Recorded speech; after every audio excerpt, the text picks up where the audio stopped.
Bila masuk dalam itu, 30 orang ni kata, kami pun melihat satu orang lelaki, kami tak pernah melihat manusia sebesar itu. Jelas? Satu. Yang kedua, seluruh tubuhnya diikat.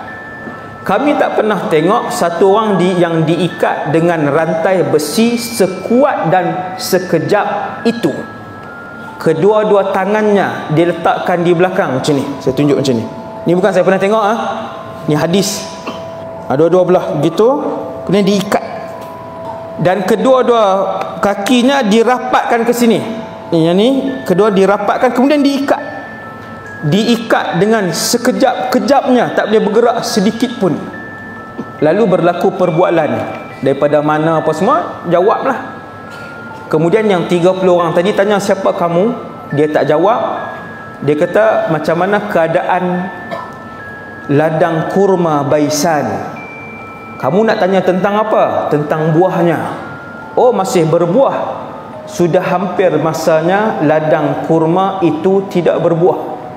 Dia jawab macam tu je. Hari ni 2023, ladang itu sudah tidak berbuah. Ni cerita ni 1400 tahun yang lepas.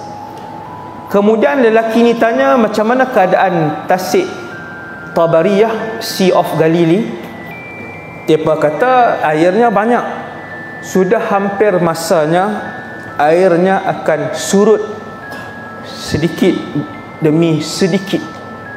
Hari ni 2023, Tasik Tabariyah ini, Sea of Galilee ini, boleh Google, boleh tengok YouTube, boleh tengok Tasik itu sekarang, hari ni di Palestin dan di bahagian negara haram. Tasik dia semakin surut, bahkan tiap-tiap tahun surut. Ada jeti yang dibina beberapa tahun yang lepas, hari ni dah tak boleh guna sebab air dia terlalu bawah.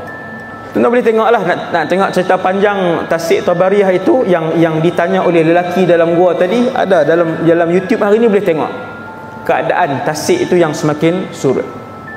Kemudian lelaki itu tanya, bagaimana pula mata air Zuhar? Kata Dr. Ali Jum'ah dan pasukan ulama daripada Mesir, Ain Zuhar itu mungkin laut mati di Jordan. Maka Syekh Ali Jum'ah hafizahullah pergi dengan sekumpulan ulama melawat kawasan tu untuk melihat, kan.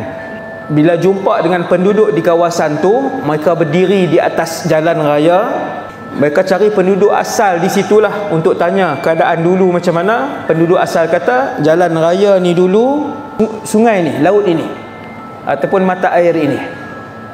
Ni jalan raya yang kita berdiri ni. Tapi sekarang dah mulai surut, dia surut. Kemudian lelaki ini tanya, sudah keluarkah Nabiyul Ummiyin, Nabi akhir zaman? Mereka ni jawab, ya, sudah keluar. Macam mana keadaan beliau berperang? Dia sebut, Nabi kepada orang-orang yang tak pandai membaca dan orang-orang yang tak pandai menulis. Biadab ayat dia. Diguna ayat yang biadab. Nabiyul Ummiyin. 30 orang ni jawab, setiap kali perang Nabi itu menang. Waktu tu Tamim masih belum Islam. Perang Badar dah berlaku, perang Uhud dah berlaku ketika itu. Perang Khandaq sudah berlaku, umat Islam menang. Maka lelaki ni pun jawab, sesungguhnya beruntung sesiapa yang ikut lelaki ini. Lelaki itu adalah Rasulullah sallallahu alaihi wasallam yang waktu tu dah ada dah. Ketika itu sudah ada. Akhir sekali dia pun bagi tahu, dia kata, sesungguhnya kalian sudah tahu tempat aku diikat, tempat aku dikurung. Aku adalah Al-Masih Ad-Dajjal. Sesungguhnya sudah hampir masanya ikatan ini akan dilepaskan. Dilepaskan oleh siapa? Bukan orang pergi lepas lah. Allah yang akan buka ikatan tu. Apabila sampai masanya fitnah terbesar alam ini dibebaskan oleh Allah Subhanahu wa taala. Dan dia kata, tidak ada qaryah, tidak ada kampung atau lorong kecuali aku akan sampai ke tempat itu. Tuan-tuan tak payah sebutlah hujung mana pun kawasan tu, di pulau di Sempurna ke, di Miri ke, Singapura ke, di Thailand ke, di hujung apapun kawasan itu, dia akan sampai menyebarkan kesesatan, kejahatannya, dan juga menarik iman umat Nabi sallallahu alaihi wasallam.